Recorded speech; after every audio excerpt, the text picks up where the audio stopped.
तेरे हुस्न की क्या तारीफ करूं, कुछ कहते हुए भी डर। नमस्कार दोस्तों, एक बार फिर से हम अपने चैनल पर आपका हार्दिक स्वागत करते हैं। और आज की वीडियो में हम बात करेंगे लता जी और रफ़ी साहब के एक ऐसे डुएट गीत की जो उन्होंने ऐसे समय पर रिकॉर्ड किया था जब दोनों ने रॉयल्टी विवाद के बाद एक दूसरे के साथ गाना और बात करना बंद कर दिया था। रॉयल्टी विवाद का जो पीरियड था वो था 1962 से 1966 तक का समय। लेकिन इस गीत को रफ़ी साहब और लता जी ने 1964 में रिकॉर्ड किया था। ये वो दौर था जब रफ़ी साहब और लता जी के खेमों के बीच तलवारें खिंची हुई थी और दोनों लगातार एक दूसरे पर वार किए जा रहे थे। इसी दौर में एक फिल्म आई जिसका टाइटल था लीडर। लीडर में मुख्य भूमिका में थे दिलीप कुमार साहब और वैजंती माला जी। लीडर फिल्म में संगीत दिया था नौशाद साहब ने। दोस्तों, रफ़ी साहब और लता जी के बीच टकराव हुआ था 1960 के दशक की शुरुआत में। इस टकराव का कारण था रॉयल्टी विवाद। दरअसल लता जी चाहती थी कि गानों से होने वाली कमाई का कुछ हिस्सा सिंगर्स को भी मिलना चाहिए। रॉयल्टी के इसी मुद्दे को लेकर लता मंगेशकर जी फिल्म जगत में लगातार सवाल उठा रही थी और लता जी चाहती थी कि सभी सिंगर्स और संगीतकार उनका साथ दें। मेरे दिल में कसक सी होती है तेरी राह से जब मैं गुजरती। लता जी ने इस मुद्दे को फिल्म प्रोड्यूसर्स के एसोसिएशन के सामने भी उठाया था। लता जी को पूरी उम्मीद थी कि इस मुद्दे पर रफ़ी साहब उनका साथ देंगे, लेकिन हुआ इसके बिल्कुल विपरीत।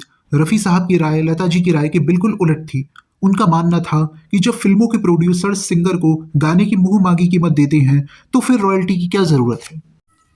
उनका मानना था कि जब सिंगर्स को गीत की सफलता के लिए जिम्मेदार माना जाता है तो फिर गीत की असफलता का श्रेय भी सिंगर्स को दिया जाना चाहिए। रफ़ी साहब सिंगर्स को रॉयल्टी देने के बिल्कुल खिलाफ थे। लता जी को लगता था कि रफ़ी साहब जैसे बड़े और सीनियर गायक का समर्थन मिलने से रॉयल्टी का मुद्दा आसानी से हल हो जाएगा। लेकिन रफ़ी साहब की राय ने लता जी का पूरा गणित बिगाड़ कर रख दिया था। लता जी इस मुद्दे को लेकर बेहद गंभीर थी, इसलिए जब उन्हें इस मुद्दे पर रफ़ी साहब का समर्थन नहीं मिला तो वे रफ़ी साहब से नाराज़ हो गई। रॉयल्टी विवाद में सिंगर्स और संगीतकार दोनों ही इन्वॉल्व थे, इसीलिए इस मुद्दे पर कई बार चर्चाएं और बैठक हुई। जानकारों के अनुसार इस मुद्दे पर चर्चा करने के लिए एक बार बहुत बड़ी बैठक का आयोजन किया गया था। इस बैठक में बहुत से लोग रफ़ी साहब के समर्थन में थे। लता जी को रफ़ी साहब की अपेक्षा में कम लोगों का समर्थन मिला था, इसलिए लता जी ने इस बैठक का कंप्लीट बॉयकॉट कर दिया था। इसके बाद ही लता जी और रफ़ी साहब के रिश्ते खराब हो गए। लता जी और रफ़ी साहब के दो अलग अलग ग्रुप बन गए थे और दोनों खेमों के लोग अपनी अपनी बात अलग अलग मंचों पर कहने लगे। गहरे तनाव के इसी दौर में रफ़ी साहब और लता जी माया फिल्म के गीत तस्वीर तेरी इस दिल की रिकॉर्डिंग के लिए रिकॉर्डिंग रूम में एक साथ इकट्ठा हुए। माया फिल्म में संगीत दे रहे थे सलील चौधरी साहब। तस्वीर तेरी दिल में जिस दिन तस्वीर तेरी दिल में जिस दिन। जानकारों के अनुसार माया फिल्म के इस गीत की रिकॉर्डिंग के दौरान रफ़ी साहब और लता जी के बीच का विवाद सतह पर आ गया था। माथे की बिंदिया तू है सनम, नैनों का कजल तुमसे नजर जब गई है मिल, जहाँ है कदम तेरे। अब दोनों खेमे खुलकर एक दूसरे के आमने सामने थे। दोनों तरफ से एक दूसरे के खिलाफ माहौल बनाया जाने लगा। इसी दौर में रफ़ी साहब और लता जी के गानों की फीस काफ़ी बढ़ गई थी। संगीतकारों की फीस भी कई गुना बढ़ गई थी। कुल मिलाकर व्यावसायिक फिल्मों के इस जगत में गलाकाट प्रतिस्पर्धा का दौर शुरू हो गया था।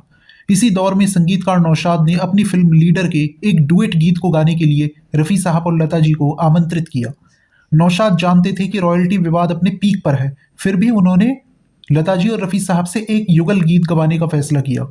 इस गीत में प्यार तो है, लेकिन एक दूसरे के सामने ना झुकने वाली जिद भी है, बिल्कुल रफ़ी साहब और लता जी की तरह। कहीं भूल से तू न समझ बैठे कि मैं तुझसे मोहब्बत कर। इस बात से ये न समझ लेना कि मैं तुझसे मोहब्बत। पर्दे पर तो नायक और नायिका की जिद झूठी थी, लेकिन पर्दे के पीछे रफ़ी साहब और लता जी के बीच की टकराहट असली थी। जानकारों के अनुसार लता जी और रफ़ी साहब के बीच का तनाव अपने चरम पर था। यह तनाव न सिर्फ रॉयल्टी को लेकर था, बल्कि रफ़ी साहब और लता जी के बीच तनाव का कारण दोनों का अहम भी था। कोई झुकने को तैयार नहीं था। जाहिर है कि जब दो व्यक्तियों के बीच अहम का टकराव होता है तो साथ किए जाने वाले हर काम से चिंगारियां निकलती हैं। तेरी बात में गीतों की सरगम, तेरे ख्याल में पायल की छम छम। मेरे सामने जब तू आता है जी धक से मेरा हो जाता है। संगीतकार नौशाद साहब के इस गीत से भी चिंगारियां निकली। दोनों ने एक दूसरे को मात देने की कोशिश की। इस गीत में लता जी ने गहन प्रशिक्षण से तपकर निकली आवाज का बहुत ही खूबसूरती से इस्तेमाल किया। लेती है तमन्ना अंगड़ाई, दीवाने कहाँ खो जाता है। राग यमन में बंधे संगीतकार नौशाद साहब के इस गीत में रफी साहब ने भी लता जी के हर स्वर का जवाब अपनी आवाज से दिया। मर जाए तेरी आंखों की कसम।